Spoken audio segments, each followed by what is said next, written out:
I was watching a Oprah documentary. I guess you'd call it a documentary. The parts of me you don't know. I think that was the name of it. And they're talking about mental health issues. And within that mental health issues, they also incorporate anxiety, fear, panic attacks, like everything that's not based in love and light, I guess. And it was very interesting because we have this conception that if we are successful or we do what we love, we will be happy. And it's such an illusion because some of the people that were interviewed, the principal characters, one was Lady Gaga. Now, more successful than Lady Gaga doesn't exist. And she lives in a lot of depression. She cuts herself. She has suicidal thoughts. And all of this was an accumulation of something that happened to her, like a Me Too situation that went on for like a year when she was 18 years old to get into the music industry, no?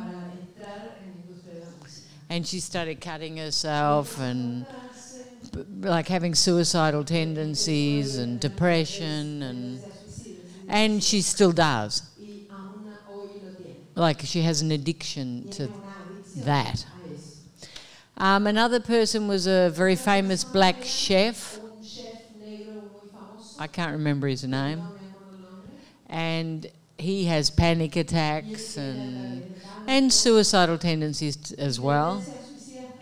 Another one was Prince Harry, and that's pretty no? Like more than Prince Harry, no one has. And it was a consequence of everything that transpired with his mother, no? Like, and all of the abuse of the paparazzi, and every day of their lives they were being chased by paparazzi, and his incapacity to feel free and never to feel good enough, very much like his mother. And just his the depth of the fear that he had. And the other one, up till now, I only watched a bit of it and I fell asleep,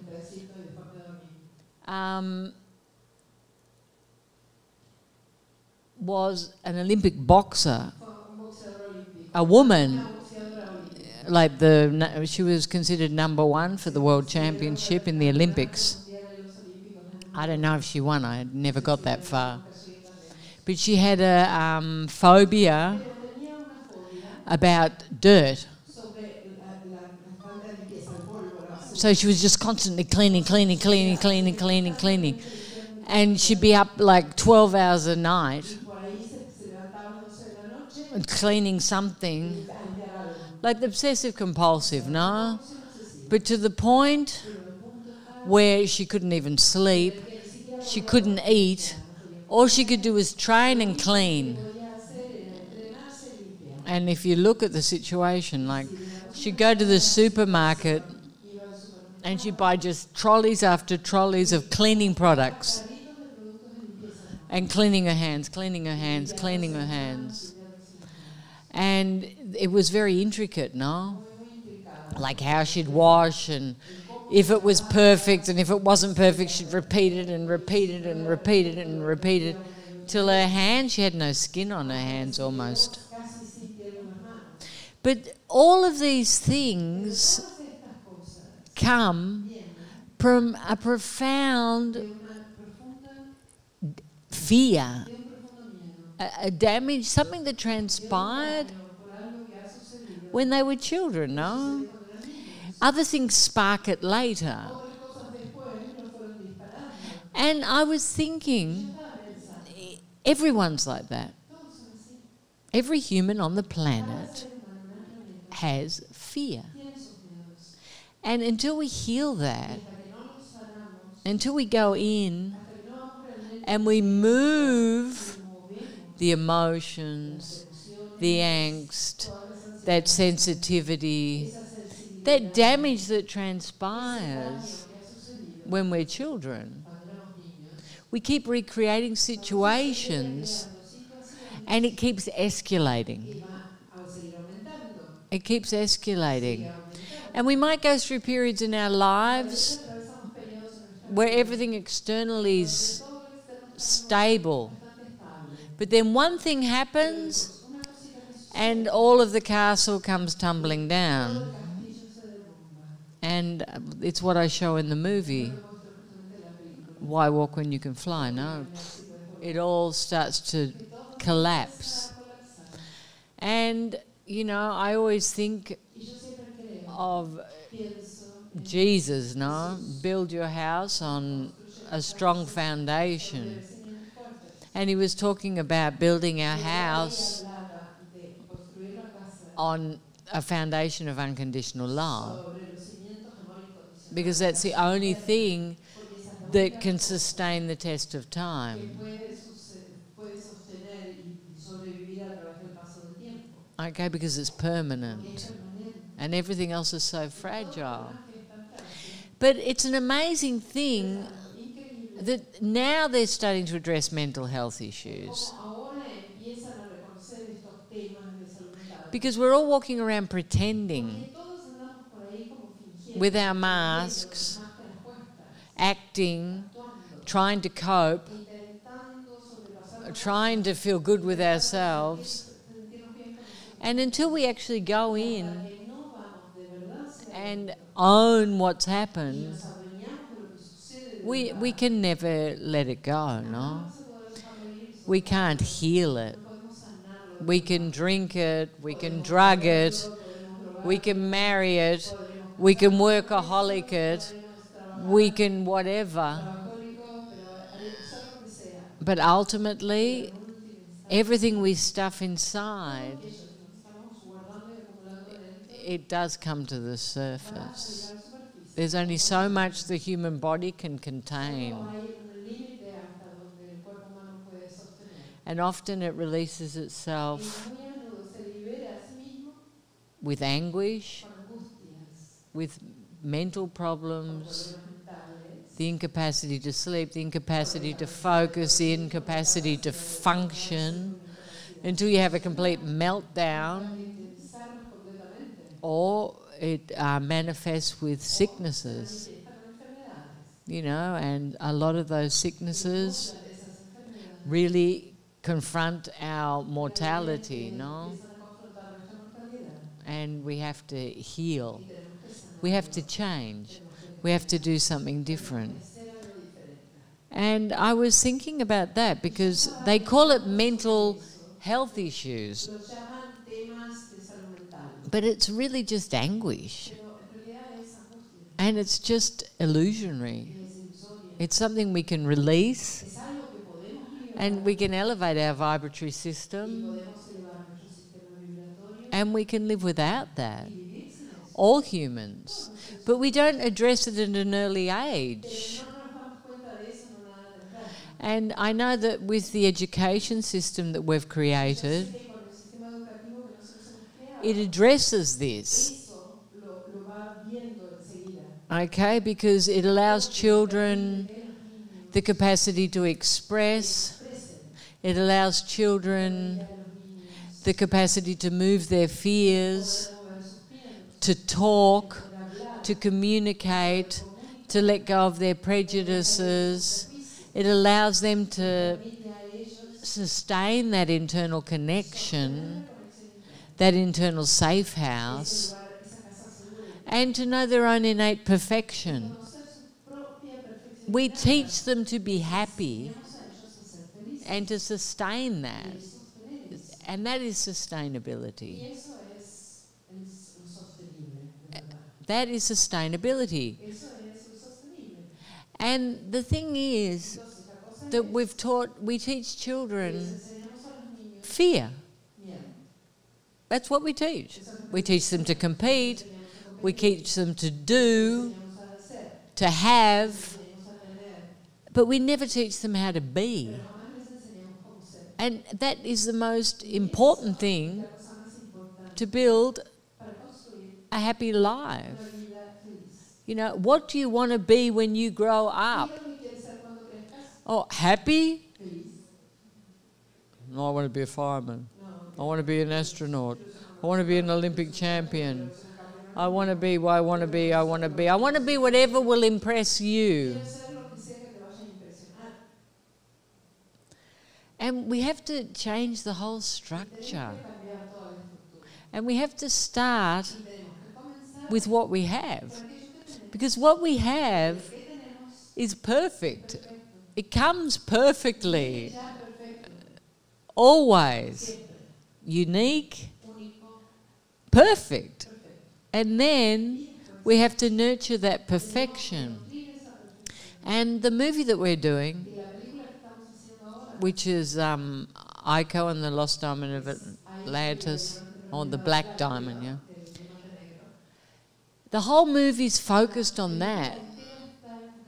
Children healing, children trusting in themselves, and children letting go of their fears, their damages, the horrible things that have happened in their lives, but taking responsibility for everything that's transpired in their lives, not becoming victims. And that the enemy isn't external, it's internal. And we have to love it and we have to release it. And I think this movie is fundamental. And we're doing it as an animation because we want to put it into millions of different languages. Okay, because I think it's a universal movie. And I think it's highly important because it's teaching something new. I have to recreate myself. And it shows the children going through all the steps, including this incredible adventure, no? It's not a boring little documentary. It's going to be a great movie. And so we're hoping to put this into production.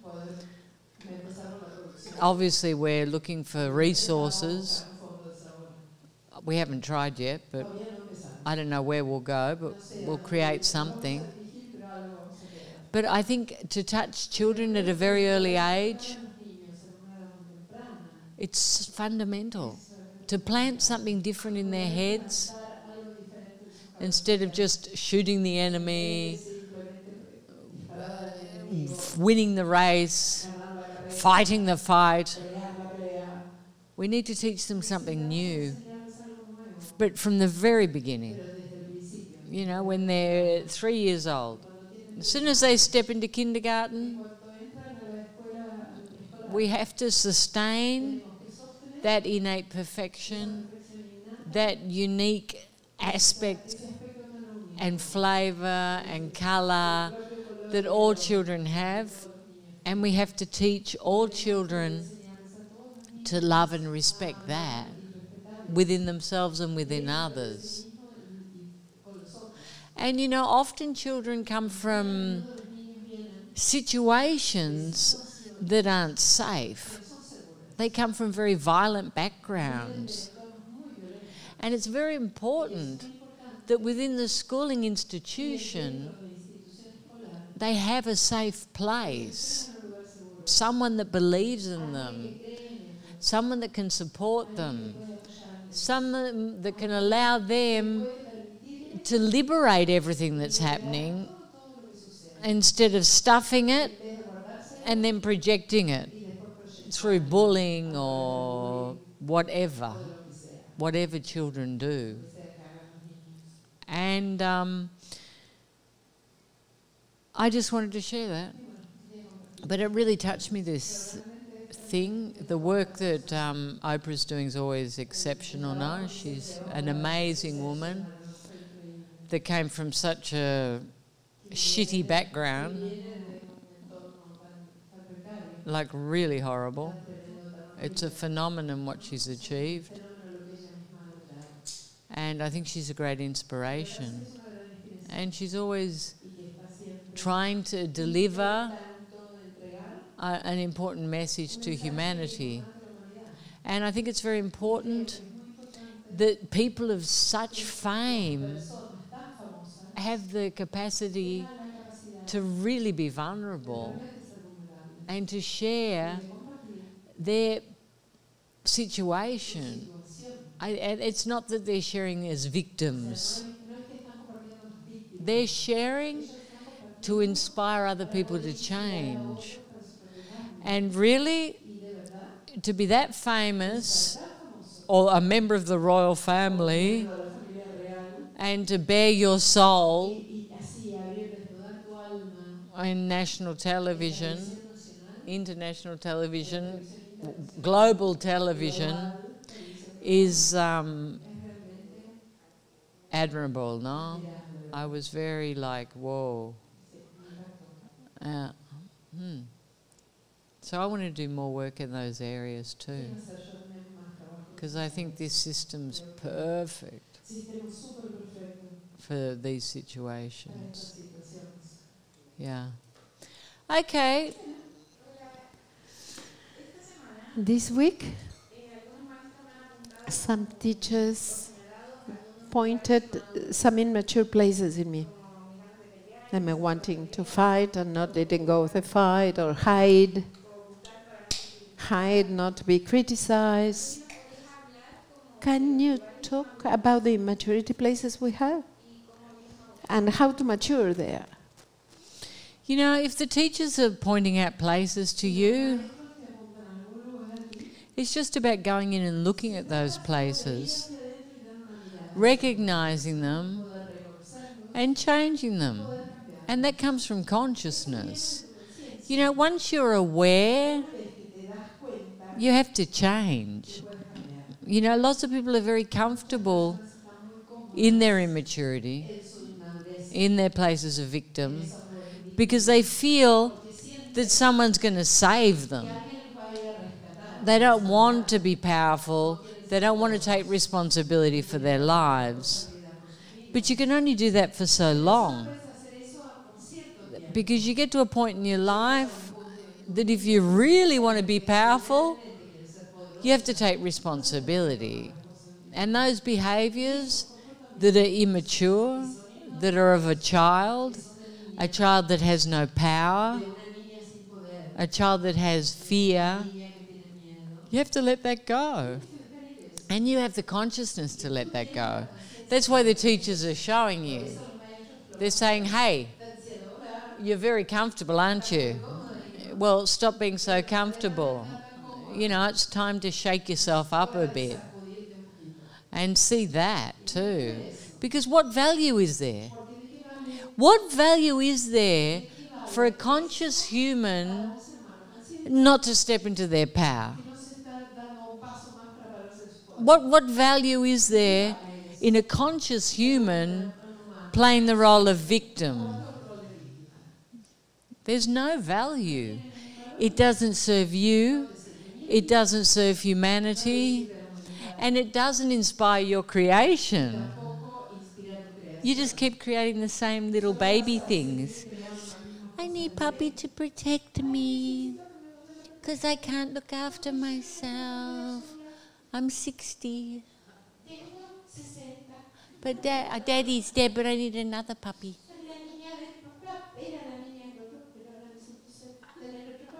Yeah, yeah. And it's really daggy, no? It's really boring. Yeah, mature people like that. Yeah, it's like, bleh. Isn't it? Does your daddy protect you? Huh? Yeah?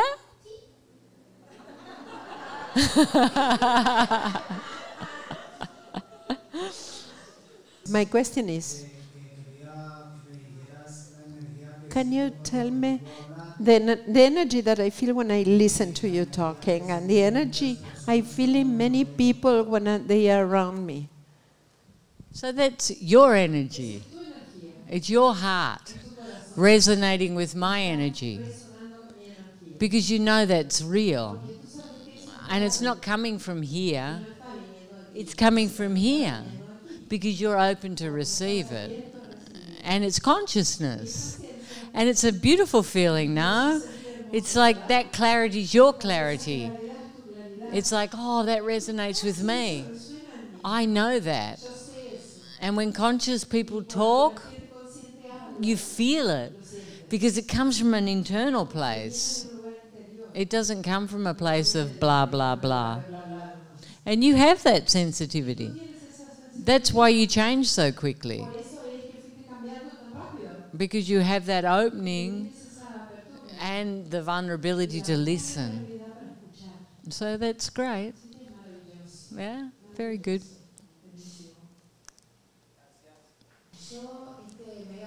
This mega, I saw that it was many parts of me that I was trying to accommodate what is good, what's bad, getting lost in, okay, when you are considered, when you are selfish. And I saw that I was falling in places of victim of that I was doing. Yesterday, I felt as if it was coming a lot of that, coming out. And I felt a freedom sensation that was beautiful. And it's as if today I started to ask, okay, do I continue letting go? I feel I have like a fear behind that. Can you tell me something? You need to let go of everything. And you have to stop focusing good, bad, right, wrong. Because it's duality. All you have to do is focus in your heart, in that place of silence. It's like you're autocriticando. How do you say that? Self-criticizing or self-evaluating. Like you're doing your own diagnosis. Okay, you need to stop. Firstly, it's of the head. Secondly, if you're going to have clarity about something, it comes like this. Oh, okay, do that. But when you're doing this, oh, that was selfish, or that was not selfish, or now I feel like a victim. And I wonder why I'm feeling like a... Where are you? You're out here. And where do you need to be? You need to be in here, enjoying your life. You should be having the best time. You know, you got this cowboy jacket. You should be, you know, riding bulls or something. But doing some, singing country and western. Stand by your man. Some, you know, but have fun. Yeah? Good. Hi, we just had the meeting and I received lots of reflections.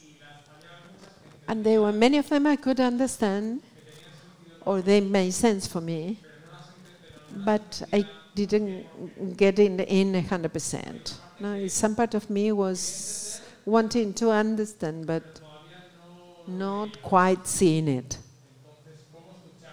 How can I just listen, open the heart, and just let it in whatever has to come in? Or do the effort to understand more? Firstly, you don't need to understand anything. You just need to open and receive. And whatever's important will resonate. So what they're saying to you is stop defending and open.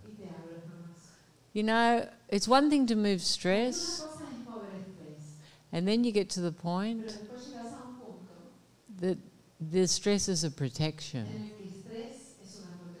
So you need to open and dissolve. Because you've moved enough stress. You don't need to move more stress. You need to not take everything personally, because there's a part of you that's always feeling criticised. So you start screaming and hitting the pillow and moving my stress. But it's a defence. In the beginning, it's a healing process. Now it's just a, you know, I don't want to listen. So you have to stop. Instead of doing this, do this. Open. And listen. With your heart open. Not with the answers in your head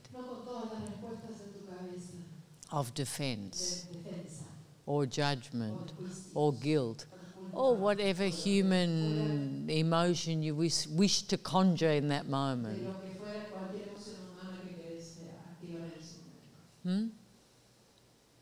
So, the synopsis is be vulnerable. Yeah? Good boy. My question is about hypocrisy, because I have my mom and I feel my mom is a hypocrite with me. I go and visit and I take a gift, there I am her daughter. But if I don't take anything, she starts talking behind my back. And I feel my mom never loved me. She always preferred my brothers, and she ignores me. That's my question. Well, you need to take a bigger gift.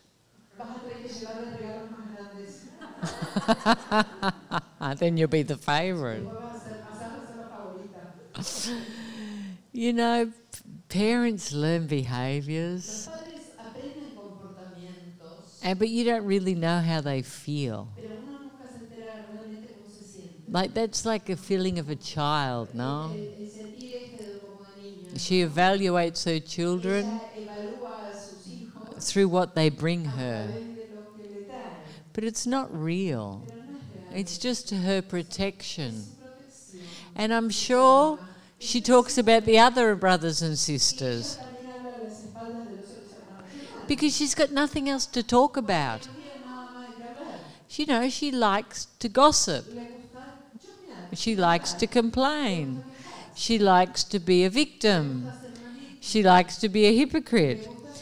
But she's your mother, and you just need to love her. Because people get to a certain age, and if they haven't done a lot of evolution, they're really grignones, and that's what they do. They're trying to control their little world and criticise the children and compare the children. But deep down, of course she loves you. That's her little soap opera. You just don't need to get involved. You don't need her approval. And if you do, you need to heal that. Because she won't change. I can guarantee. You have to change. And then maybe your perception will change too. But you have to heal that. Because all those manipulations, you're part of those manipulations. You're part of the game. This is your game. Mummy does this, I feel like a victim. Mummy's a hypocrite, I hate her. Mummy's sweet with me, I love her, but I don't trust her. You know, it's just a drama. You have to evolve to the point that you just love her and go, oh yeah, she's like that. Does it matter? Really? Does it hurt you? If it hurts you, it's your responsibility. It's not hers. Yeah? Do you understand?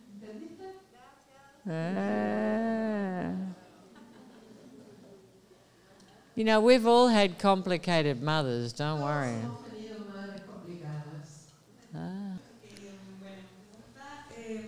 my question is, what do you think about feminism? My experience with feminism is that it's a movement that made many women help to move fears and anguish, and get a group and be empowered from the collective, from the group. But at the same time, it's a movement that has somebody that is guilty. The patriarchal is the responsible of all. What do you think? What do you think am woman, hear me roar, in numbers too big to ignore. What do I think? Oh, I don't know. I burnt my bra when I was 16. And, you know, I regret it still. Because it wasn't good, especially with the sport. You know, and now I'm suffering the consequences.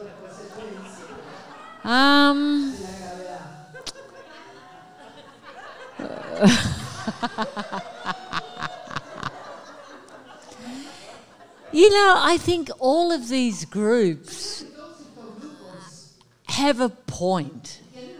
You know, Black Lives Matter. Me Too.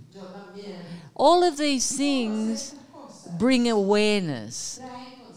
But is that ultimately the answer? No, it's a very superficial thing. It can make people more conscious.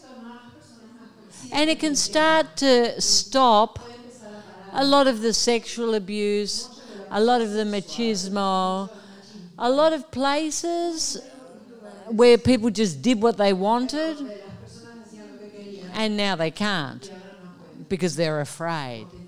And that's a good thing. All of those things are good things. It's good that the boss doesn't make you sleep with him. It's good that the police can't just kill a black guy because he's black. But ultimately, every person has to change internally. So these movements bring awareness, but they're not the answer. They can provoke change, change within laws, but ultimately, each human has to change. Each human has to love themselves. Because if you don't, you still feel discriminated because I'm a woman, or because I'm black, or because I'm gay, or because I'm Jewish, or because. But people of power go beyond those things. So it's not because of that. It's because you are not empowered. You know, I come from a very matriarchal society. I think.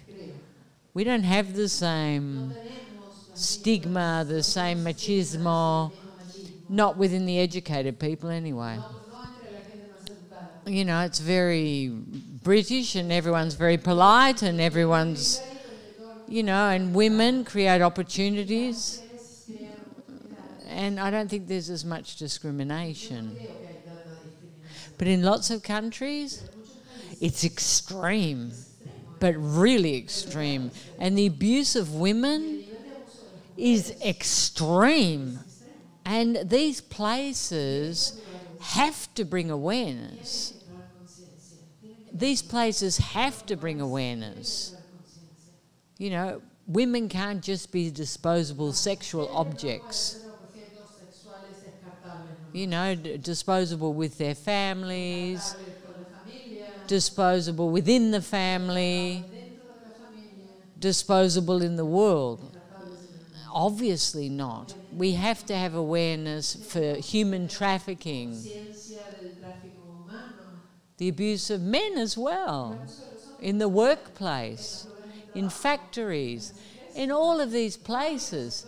We have to bring awareness. But ultimately, the only thing that will change the world is the evolution of consciousness. Yes? And, you know, I don't think you can be rigid with anything. There's always a balance. There's always the benefit. You know, you have to find that internal balance. It's not about a rigidity. I don't think feminism can become a religion. And some women get like that, you know. They start like it comes from a place of hating men. And that's ludicrous. Because what's to hate? It's a part where you're not loving yourself.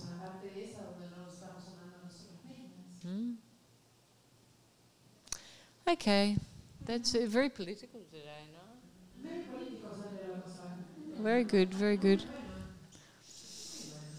Don't burn your bra. Yeah, no. Come visit our webpage for books, movies, and our wonderful retreat centers. Isha's simple yet powerful system is transforming lives around the world.